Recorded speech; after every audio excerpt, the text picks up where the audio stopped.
నేను మిమ్మల్ని ఓదారుస్తాను, నేనే మిమ్మల్ని స్వస్థపరుస్తాను, నేనే మీ కన్నీళ్ళను తుడుస్తాను.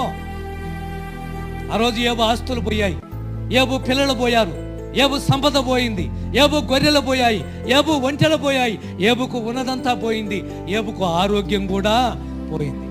అన్నీ పోయినప్పుడు ముగ్గురు స్నేహితులు ఏబుకు జరిగిన సంఘటన విని పరుగు పరుగున ఏబు దగ్గరికి వచ్చి ఏబుని ఏం చేయాలనుకున్నారు?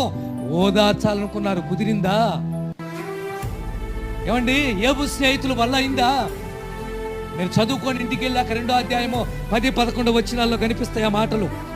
ఏబు స్నేహితులు అనుకుంటారు, అయ్యో ఏబు దగ్గరికి వెళ్దాం పదండి. ఏబు గొర్రెలు పోగొట్టుకున్నాడు, పిల్లలను పోగొట్టుకున్నాడు, ఆస్తులు పోగొట్టుకున్నాడు, ఆరోగ్యాన్ని పోగొట్టుకున్నాడు. వెళ్ళి ఒకసారి పలకరించి ఓదార్చొద్దామని అక్కడికి వెళ్ళిన స్నేహితులు ఒక్కసారిగా దిగ్భ్రాంతిపోయారు.